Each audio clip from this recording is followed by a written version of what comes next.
The late afternoon sun hung low over Willow's Creek, casting a golden haze that turned the dust of the main street into a shimmering river of light. The town lay in quiet expectancy, as if the wind itself whispered the secrets it had carried from the distant prairies, secrets older than the wooden storefronts and horse-drawn carts that lined the avenue. Children, sent in haste from their chores, peeked around corners and ducked behind barrels, their eyes wide with curiosity, and the older townsfolk, hardened by winters and storms, paused in their labor, sensing the stir of something remarkable approaching. From the horizon came the measured clop of hooves on packed earth, the steady rhythm announcing a rider whose very presence seemed to command attention. Dust lifted and danced around the horse's hooves, and the figure atop it, cloaked in the muted hues of travel-worn fabrics, carried nobility that had once belonged not to the frontier, but to a distant land of titled estates and polished drawing-rooms. Nathaniel Harrow, former Duke of Wensley, had returned, and the town, as if sensing the weight of history itself, fell silent in anticipation. His eyes, sharp and assessing despite the faint lines of weariness, swept across the familiar street. 6 months had passed since he had left this place, leaving behind not only the harshness of frontier life that he had come to accept, but also the remnants of a marriage fractured by misunderstanding. His gaze lingered on the weathered structures, the wooden signs swinging in the wind, and he imagined the stories whispered behind closed doors, the gossip that had surely filled the empty spaces of his absence. He had been prepared for scorn, for suspicion, but nothing in the months of travel had readied him for what lay ahead. As he rode slowly past the general store, his eyes locked onto a figure that made his chest tighten and his pulse quicken, a woman standing in the late light, her posture poised yet undeniably fragile. Elena. She was a vision both familiar and foreign, a ghost of memory shaped by absence and endurance. Her hair, once carefully arranged in the fashion of English salons, now fell in soft waves that caught the light of the setting sun, and her dress, modest yet elegant, revealed the gentle swell of her belly. Nathaniel's breath caught. Time, that relentless sculptor, had left her with a quiet dignity that defied the murmurs of judgment surrounding her. She stood alone, clutching a bundle of folded cloth against her chest, and the townsfolk, their curiosity barely contained, shifted uneasily around her. Their whispers rose like wind through the prairie grass, tinged with speculation and schadenfreude. "She carries a child," one muttered. "But whose?" Another added, "He abandoned her, and now she bears his secret." Every glance that found her was layered with accusation or pity, yet she met each with a courage that seemed both innate and hard-won. Nathaniel dismounted with the grace of a man who had once moved through gilded ballrooms, yet now bore the roughened hands of labor on the ranch. The leather of his gloves creaked softly as he adjusted the weight of his coat against the dying light. Each step he took toward her seemed to echo in the suspended hush of the street, a rhythm that mirrored the tightening coil of his chest.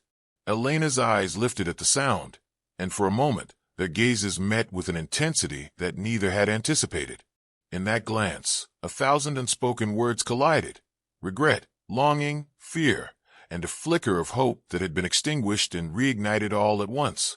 Nathaniel's voice, when it emerged, was careful, formal, laden with the restraint of a man trained to temper emotion, yet unable to disguise the tremor beneath.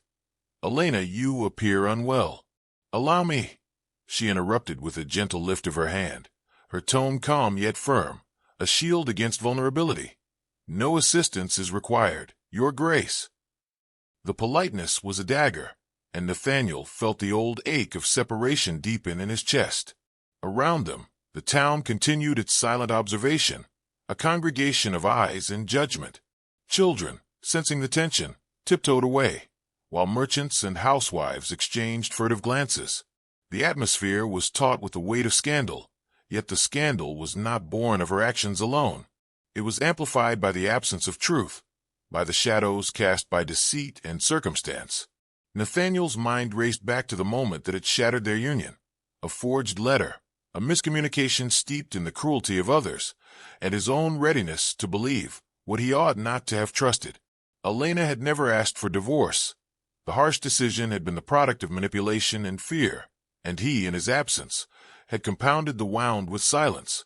She turned to leave, gliding across the uneven boards of the street with an elegance born of necessity and pride. Nathaniel's hand itched to reach for hers, to halt her retreat, but decorum and the remnants of his own wounded dignity held him in check. He followed, matching her pace only with the quiet persistence of a shadow, his eyes never leaving her form. Every step she took seemed measured, yet he could sense the tremor of exhaustion, the subtle sway of a body burdened with life, growing within. The bundle she carried, a cloth of soft hue, was pressed to her chest as though it contained more than just fabric. It held the quiet proof of time past, of secrets kept, of hopes carefully guarded.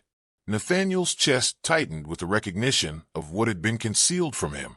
The child, the heir to his bloodline, the consequence of their love, had been hidden in plain sight. As they neared the edge of the street, where the shadows of the buildings stretched long and thin in the dying light, a figure emerged from the doorway of the mercantile, a matron of the town, one who had never missed an opportunity to magnify scandal. Mrs. Harlow's voice rose with the sharpness of judgment. "Elena, is it true what we hear? Must the Duke's absence leave you so compromised?" Elena's back stiffened, a delicate quiver betraying the anger and hurt beneath her serene facade. She did not answer, her silence louder than any protest. Nathaniel, catching her glance, saw the flicker of fear, the defensive resolve. He had returned to find the woman he loved humiliated, yet also resilient, her dignity intact though threatened on all sides. The air between them pulsed with tension, the unspoken acknowledgment of shared history and present peril intertwining with the whispers of the town. Nathaniel's hands curled into fists at his sides, pride and sorrow warred within him. He realized, with a clarity that made the heart ache, that the child she carried was his. Every misstep of the past 6 months, every hasty judgment, every day of absence culminated in this revelation. The world around them, the dusty street, the swaying signs, the murmuring townsfolk, faded into insignificance beside the weight of truth and the fragile hope that lingered in her guarded gaze. Elena finally turned, stepping away toward the narrow alley that led to her sister's cabin. Nathaniel hesitated, the distance between them seeming both vast and intimate, and then he moved, each step deliberate, measured, driven by a need that bordered on desperation. The wind lifted dust around their feet, carrying it in eddies that seemed to mark the passage of old grievances and the possibility of redemption. The last thing Nathaniel saw before the alley swallowed her from view was the gentle curve of her profile against the fading light, the protective tilt of her hands over her belly, and the faint, unspoken acknowledgment that despite everything, the bond between them had never truly been severed. He remained standing in the street, the murmurs of the town washing over him, yet all that existed was the knowledge, the sudden, terrible, and beautiful truth. The child she carried, the living testament of their love, was his, and the path to reclaiming what he had lost would begin in the shadow of that quiet revelation. The prairie wind had grown colder by the next morning, sweeping through Willow's Creek with a persistent chill that tugged at the hems of dresses and rattled shutters along the street. Nathaniel Harrow lingered at the edge of the town, his gaze tracing the familiar lines of the wooden buildings as they caught the pale light of dawn.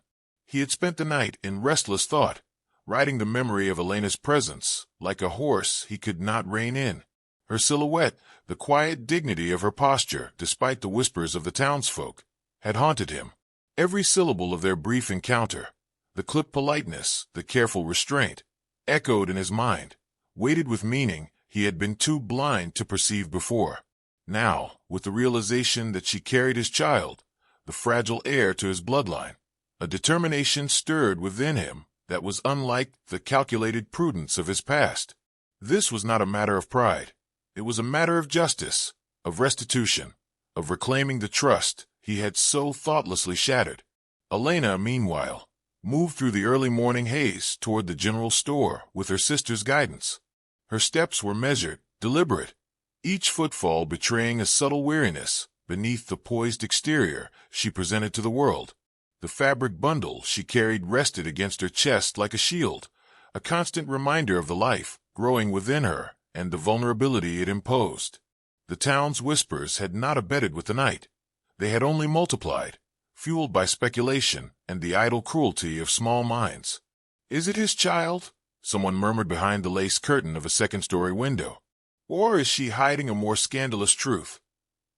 Elena felt the weight of every eye, yet she bore it with a fortitude born of necessity. She had learned, through months of solitude and the vigilance of survival, that dignity was both her armor and her only currency. Nathaniel had not left the town behind entirely. He had observed from the periphery, noting the subtle shifts in social currents, the whispered reassessments of status, and the lingering suspicion that clung to Elena like a shadow. He understood, more keenly than he wished, the complexity of her isolation. Her pride was matched only by her fear that his presence might bring as much harm as solace, that the child she protected might become a focal point for judgment, or worse, for the Baron's predatory ambitions. The thought gnawed at him, compelling action that was deliberate yet tempered with caution. He could not rush, could not speak without measure, yet he could not remain idle. The first gesture of his intent came in the form of a gift, simple yet profoundly intimate, a shawl of the finest English wool, embroidered with her initials in delicate silver thread, left his cabin and made its way to her doorstep. It was a token from the past, purchased long before their marriage had crumbled, intended then as a comfort during the harsh Wyoming winters. Now, its arrival bore a different significance, a quiet acknowledgment of continued regard, a bridge across the chasm of misunderstanding. Elena received it with mixed emotions. Pride compelled her to return it unopened, yet beneath the layers of pride and wariness, a spark of recognition flickered. She knew that someone, Nathaniel, had thought of her in a manner that transcended mere obligation or civility.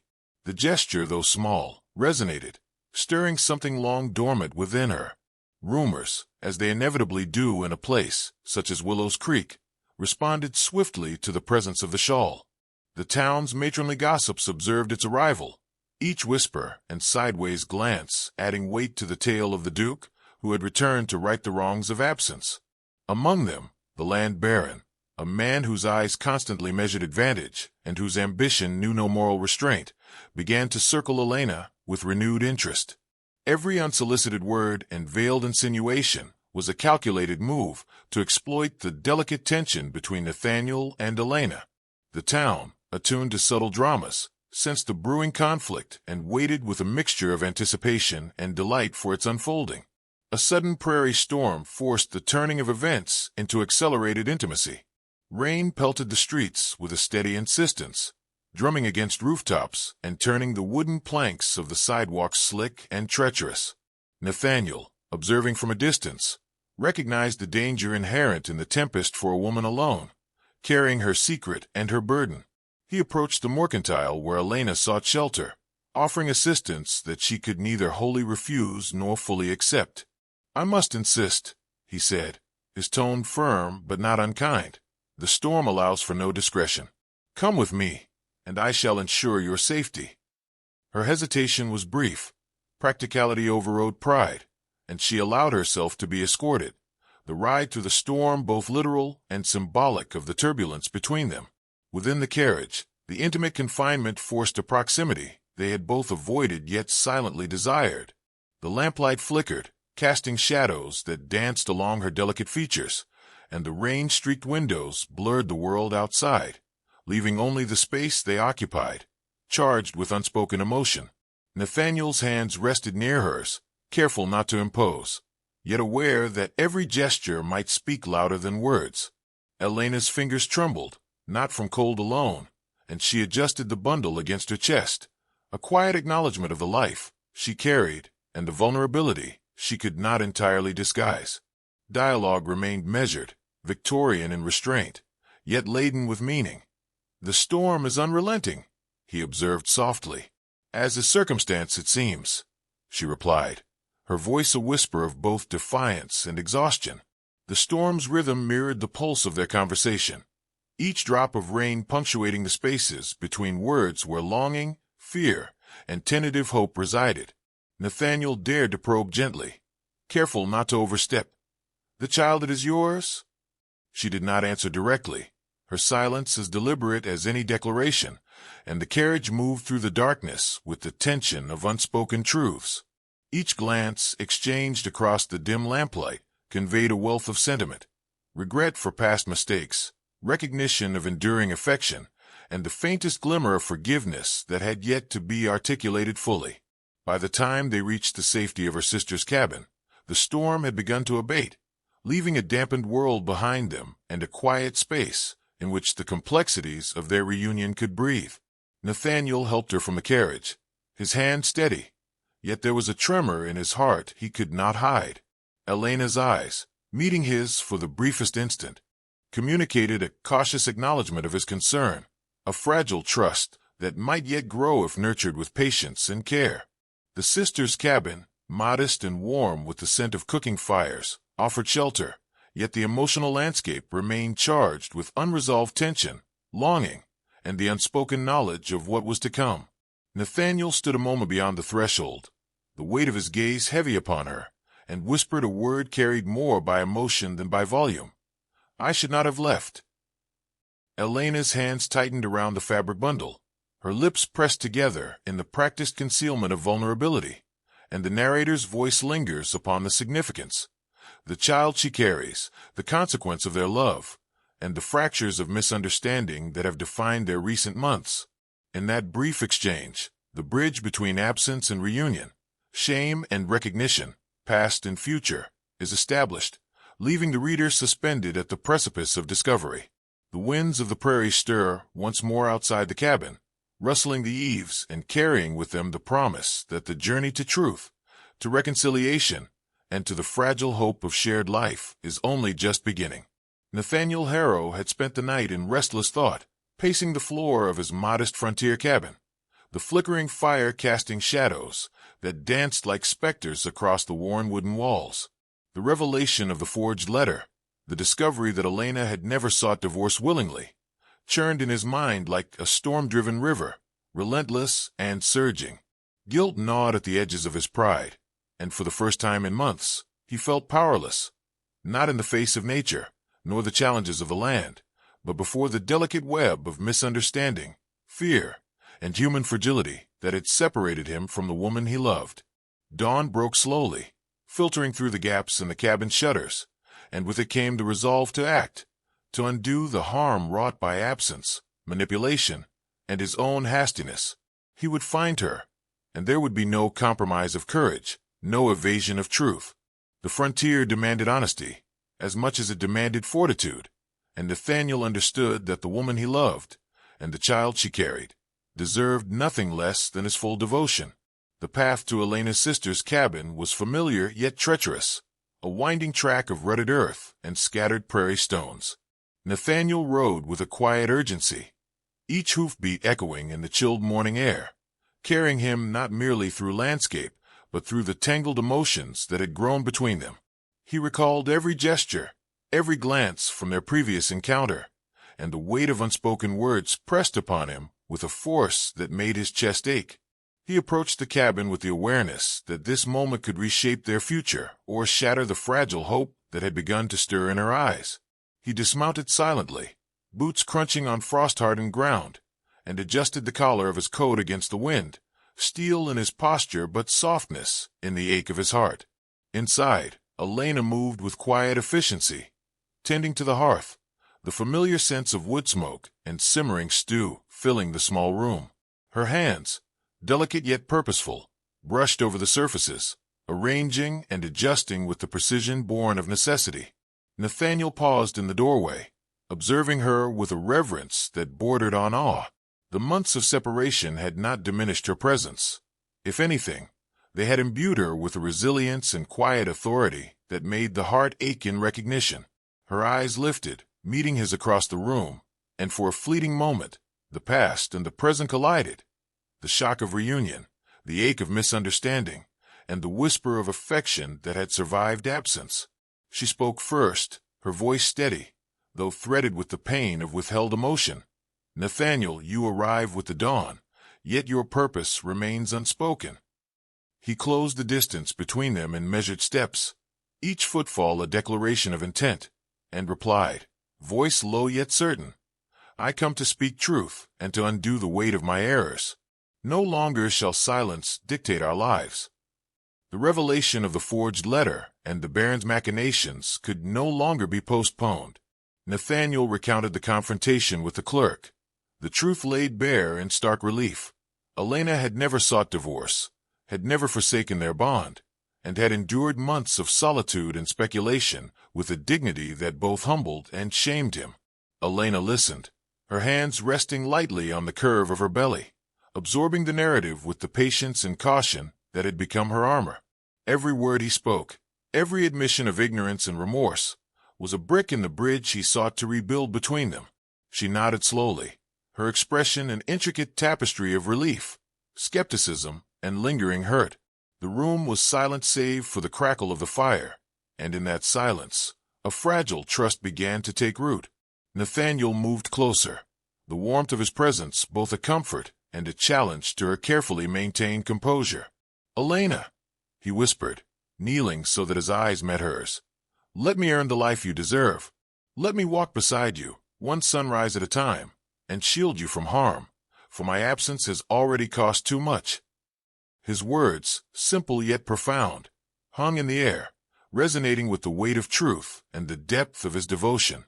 Elena's fingers brushed against the shawl he had sent weeks before, the token of thoughtfulness that had once seemed an insignificant gesture, and now carried the gravity of renewed intention. Tears threatened at the corners of her eyes, the only visible crack in her serene armor, and she allowed a single nod, an acknowledgment that hope, fragile though it was, might be permitted to flourish once more. The following weeks were measured in quiet gestures and deliberate restoration. Nathaniel worked alongside Elena and her sister, repairing the cabin's shutters, fetching water from the creek, and tending the small hearth that had become the heart of their fragile sanctuary. Conversations, at first cautious and formal, began to soften into shared confidences. The sound of laughter, hesitant and rare, threaded through the air like a delicate melody, signaling the slow healing of wounds both spoken and silent. Nathaniel observed the curve of her belly with reverence, mindful of the life she carried, aware that each step toward reconciliation was also a step toward protecting the future that awaited them. Evenings brought a quiet intimacy that needed no embellishment. They shared bread and coffee by the lamplight, the world beyond the cabin fading into insignificance. He read to her from journals and letters, passages of poetry and reflection that had once seemed trivial but now resonated with new depth. She responded with soft commentary, her voice a balm to his conscience and his longing. The child she carried became the silent witness to their cautious reawakening, a presence that lent both urgency and hope to each gesture and every carefully chosen word. The day arrived when Elena went into labor, the cabin filled with the scent of warmed herbs and the tense rhythm of anticipation. Nathaniel remained at her side, calm yet vigilant, holding her hand with a devotion that had deepened beyond the measure of mere apology. Her sister moved with practiced efficiency, guiding the process with gentle authority, while Nathaniel whispered encouragement and comfort, his words a delicate thread of strength. Hours passed in measured intensity, the world outside reduced to the sound of wind through the prairie grass and the occasional cry of a distant bird. Then, beneath the soft glow of lamplight, a child was born, a small being of quiet resilience and undeniable connection. Nathaniel held the infant close, reverence and awe mingling in his gaze, and murmured, "You are the living testament to love endured." In the days that followed, the cabin transformed from a place of mere survival to a home of nurtured hope. Nathaniel and Elena, now bound by truth, forgiveness, and the shared responsibility of their child, moved with a quiet harmony. The town's whispers, once sharp and prying, faded in the face of the evident dedication between them. Walks along the prairie, moments by the fire, and the simple rituals of feeding and tending to the infant wove a tapestry of life rebuilt. Trust, once fractured, began to bloom, tentative but persistent, nourished by deeds rather than promises alone. Each glance, each touch, and every whispered word became an unspoken affirmation that the love they had thought lost was merely dormant, awaiting the courage to return. On a clear morning, the three of them stepped outside the cabin, the sun rising over the wide expanse of prairie with a brilliance that seemed almost miraculous. Nathaniel held his child close, Elena's hand resting on his shoulder, and together they watched the horizon, the wind stirring the grasses like a symphony of renewal. The past, with its misunderstandings, pride, and absence, lay behind them, but its lessons remained imprinted on their hearts. In that moment, the narrative of loss had transformed into one of redemption, hope, and enduring affection. The world, vast and untamed, stretched before them, but for the first time in many months, Nathaniel and Elena faced it united, fortified by love and the promise of shared days yet to come. The prairie wind carried their laughter softly across the fields, a melody of reconciliation, and in that gentle resonance, the story of heartbreak and reunion reached a precipice of possibility, leaving the future wide open, luminous, and full of promise.